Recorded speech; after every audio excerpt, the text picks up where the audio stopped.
Hi, this is Jack Weston for ESEA.net here in London, England for the ESL Pro League Season 3 finals. Joining me this time is the man, the myth, the legend, Semmler himself from Room on Fire. Semmler, hello. How's life? Welcome to London. It's lovely, man. We just won the show match, so everything is good. Order has been restored to the world. We brought it back home again. Moses and I, we did some work. Yanko was there to help this time. It's always the core, right? Moses and I, and then we always end up having to swap out the third because either there's not enough North Americans or this time they decided to change up the format, but it was still good. It was still fun. So it was a 3-1 win for you guys, right? 3-1, yeah. Not quite that's right. We 3-0. We let it slip on the pistol. I think, we were just a little cold. I didn't have too much of an impact. Yanko and Moses did get in there, but we kind of goofed around a little bit, knife around, try to knife him and stuff like that, and that ended up, I think, costing it for us in the end. Sadokist got knifed quite a bit in that game. Yeah, that totally wasn't part of the strategy. I swear, we love Sado. Just target Matt, yeah. Yeah. I noticed in the middle of the first map you were using the hand warmers. You mentioned you were a little bit cold. Yeah. Does playing these show matches give you an appreciation for what the pros have to do on stage? Absolutely. It's actually quite fun, though, because once you understand also where the pros are coming from, because once you get up there, once you're in the game, you just don't even know that the crowd is there anymore. You're just focused into the game with your teammates. That's it. So it's actually it's a different experience. Commentating, I can commentate in front of anybody. I don't care, right? So it's fun to get to have that playing experience. Where it's just okay, now I'm playing in front of everybody. Now this is just different, right? Do you hear the chants at all from the crowd? Yeah. Oh, you hear it. But it's fun because you just don't. You kind of tune it out after a while, right? So it's okay, Henry did a nice round. Crowd cheers for Henry. Fair enough, right? All right. What's the next round look like, right? Yeah. So it's actually, it's a lot of fun to get to do it. All right. Well, congratulations again.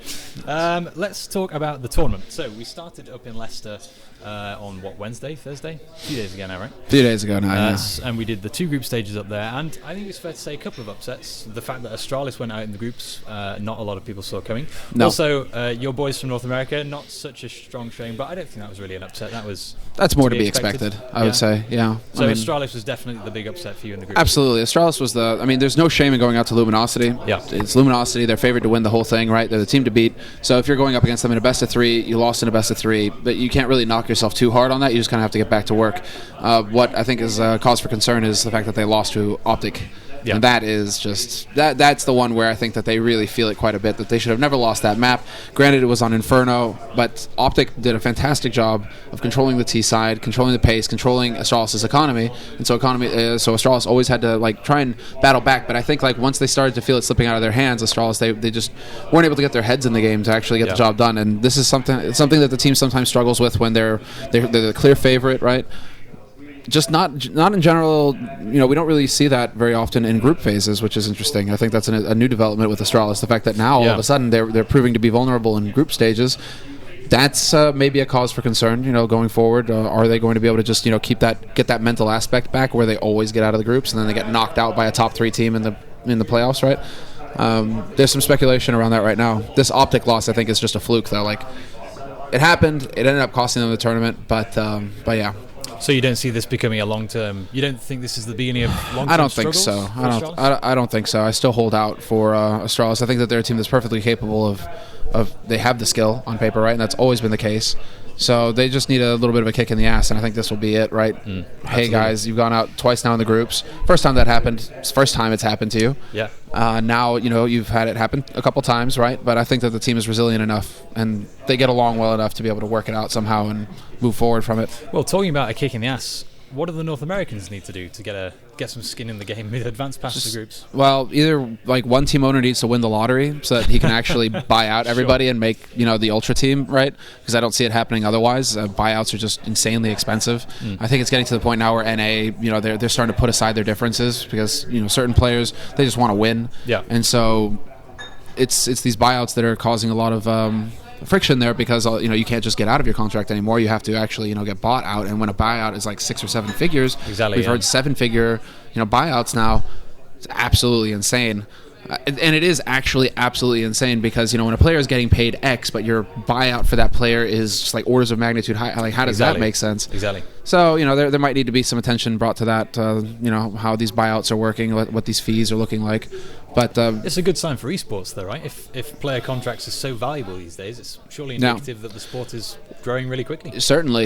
And it's been a learning process over the past couple of years, where the players are having to figure out, right, okay, now we actually have to start paying attention to our contracts because it's getting big enough where we can't just skip and, go from team to team whenever we want. Yeah. We actually, there's a commitment there, and if you sign that contract, you're in for 1 or 2 years, you're in for 1 or 2 years, and you can't just get out of it anymore, right? So the only way you're getting out of it is through some kind of exit clause where perhaps there's a non-compete, perhaps you don't go and play for other teams if you get out early without a buyout involved, or you have to, get bought out.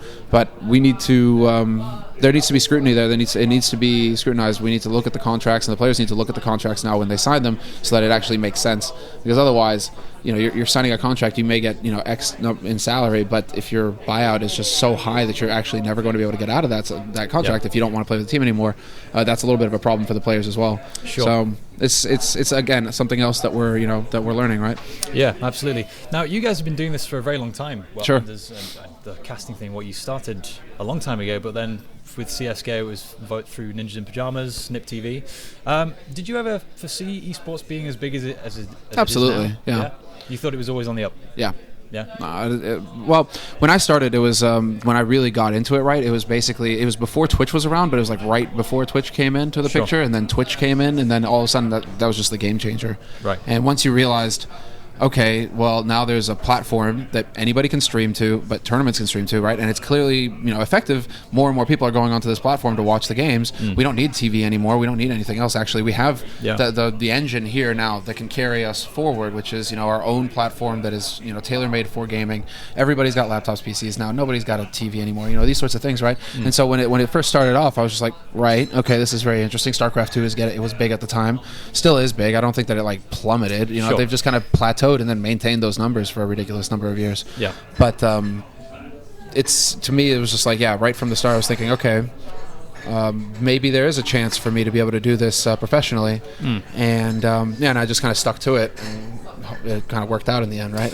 It must be nice to have I know for a long time you kind of worked through that recognition. You and I have talked in the past, the fact that you and Anders didn't earn a lot of money from this for a very long time. Absolutely not, no. It must be nice now to not only be being paid to do the thing you love, but also the recognition you guys get from the fans, right? Anders got the Golden Joystick Award. You guys, it's almost like you're beloved, right? It's most of the time. It's a weird, most of the time. But I mean, but that's only natural. If we don't have any criticism, then we're doing something wrong. Sure. So I look forward to all of the criticism that we get, just because it's just like, okay, great. Now that maybe I overlooked that, right? Because there's always day to day, you're always trying to keep this mental check going, where you're like, okay, am I doing this? Am I doing this right? Blah, blah, blah.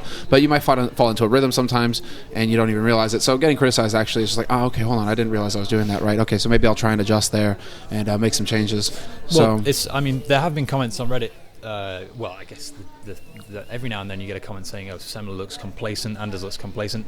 Is that what it is, or is it kind of what you're alluding to there? You just kind of get into a rhythm. Oh yeah, it is that. It is that. I mean, also it's a massive. What? Oh, okay. I didn't know that somebody was here, but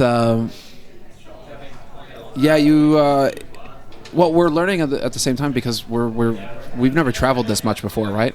Yeah. So before, it was like you were home for months at a time just doing online stuff, and even tournaments, even LAN tournaments, you would remotely do it from home. They would just give you the stream, and then there you go. You would just get the game IP, the GoTV IP, and you would cast from home. Yeah. And so it allowed for a lot more time to prepare to just stay on top of everything. If you were we were casting all of the online matches, so we always knew what was going on in the scene at all times, right? We were watching the teams form up, we were watching their strategies develop. Everything was really easy for us back then, because it was just like we got into this rhythm of just you do it every day. Yeah. But now we're having to try and figure out, okay, how do we balance, now that we're spending so much time on the road, you're losing days of the week to traveling, to just like if you travel, you lose that day. You're not going to be as productive during that day, because you have to be in a plane, or you have to be in an airport, or whatever reason, right? So all of a sudden you lose 2 days out of the week, and then when you're at an event now, it's long day where you're not capable of really focusing a lot on things that need to happen outside of the game. Anders has started up his family now, so he has a kid now. He just recently moved into a house, and so he's had a lot of real life things that are coming up, right? That are He's had health issues as well with his knee, right? He busted up his knee, and so he's been having to take care of that. So I mean, all of a sudden there's like, not only are we on the road and busier than ever, but then there's all of a sudden, it's like life is catching up, where it's like, hey boy, I know that you spent like 3 years of your life just like sitting in a room and casting games and not really having any responsibility, but now actually, you kind of have to worry about more things while you cast more and while you have to do more to focus on that. So absolutely, it's a big learning experience for us right now, just trying to stay focused. I mean, we went like 4 months straight, with the beginning of the year, and I just had 2 weeks off at home, which was really nice. I was still thinking to myself, okay, I'll work during that 2 week period. Didn't really work. I just got home. I was like, actually, Netflix. Actually, yeah, I literally played a lot of The Division with my girlfriend, Overwatch with my gal. It was really just like, all right, catch up time with my gal and just relax as much as possible, because we have like it just, you get back into it again, right? Like, sure, we start things off with Pro League, and then we're just going to keep going for another 3 months, right? So well, this isn't just a problem for casters. I mean, players are under a lot of pressure to always travel at the same time. It's tough for the players, because you want the players to constantly be innovating and coming up with new strategies, and you realize just like now we have a different perspective on that as well, because now it's like, oh wow, okay, so if you're traveling 3 or 4 times a month, it's insane. Yeah. And you get home, you're blasted, you're tired, so you don't want to work. You want to take a day to regen, so that's another day that's off the calendar. And then you're just constantly grinding. And so it's just like, no wonder the players, they feel pressure. They feel a lot of pressure to like keep going. But it's you can only keep that up for so long. There needs to be like some kind of break at some point where it's like, okay, for a month there won't be games. Well, to allow for everybody to regen. Do you think something like WESA, WESA, is the answer to that problem? I think WESA is fascinating. The issue is that I just don't know enough about it to really speak on it. Yeah. And the press releases have been very vague, and like, how are they going to handle certain situations? What is the board structure going to look like? How are decisions made on that board? They've talked about being open to regulating other leagues, stuff like that, where it's just like, okay, well, that's a big point. Yeah. So there's going to be all sorts of like politics, everything involved in that. So we need to get to the bottom of that too. It just seems like it's a huge project that they've chosen to undertake with the teams, and that we just need more time to get more information on it before we start throwing rocks on it. I know that quite a few of my co-commentators and personalities, etc. Have really gone to town on it. But I'm trying to hold a little bit back and see exactly where they are going to take it, because I don't think anything like this has been done before, really. No, absolutely. So it's going to be a learning process for everybody, and we'll just have to see. I mean, ESL could work a bit more on their goddamn PR. I mean, Jesus, some of the stuff that they, no wonder people are jumping to negative conclusions when, they reference like one of the most corrupt organizations in the world, FIFA, like 4 times in the press release. It's just like, oh, yeah, right, okay, so I'm not supposed to think that this is, a bad thing, right? Yeah. So, well, what I'm just saying, what I'm advocating is just like, okay, let's give it some time to actually take a step back and try and get a bigger picture look on it. Hastro, the owner of Envy, who's one of the founding teams, has actually written a blog about it, where he spoke a lot about, actually, guys, this is about the players, yes, but it's more about like revenue sharing between the teams and the leagues, and trying to get another source of revenue to come into the teams to make things more sustainable for the teams, to help cover the costs, the high costs of running a team, promoting the players, flying the players, hotels, all sorts of things like this, cost a lot of money. Absolutely. And so when you're running primarily off of sponsorships, unless those sponsorships are huge, it's going to be tough for you to actually make all of that work. And so I'm interested in something that actually generates more revenue for teams. That sounds great for me. To me, leagues as well, because then it means right, tournament organizers, right? Because then it means they can put on bigger and better events, perhaps, right? If there's another stream of revenue coming in, all of a sudden maybe we are in that stadium every time, and it means that we can just constantly have like bigger and better and more massive events that are going to get more attention from the world, right? Because ever since we started having these stadium events, all of a sudden everybody's like, oh wait, hold on, they're filling that stadium with 20,000 people, like. Yeah. Right. All right. Maybe this is something that we need to look at a little bit more seriously. So people who are concerned about like mainstream attention, etc., it seems to me like this is one of the ways that we can get towards that, right, and get that mainstream recognition. Yeah, absolutely. So, it's just a lot going on that I think we need to sit down and actually give it some time, so that they can either give us more information, or we can start judging their actions, because eventually they're going to have to act on something, and then we'll get to the bottom of it. Sure. You have to disappear. I've just got one more question. Sorry, hit me. No, before I let you go. Prediction for the final? Luminosity 3-0. 3-0. Okay. Right, Semmler, thank you very much. Always nice to talk to you. I will let you get back to the desk. Thant very much. And for everyone at ESCA.net, stay tuned for more coverage here in London, England. Peace.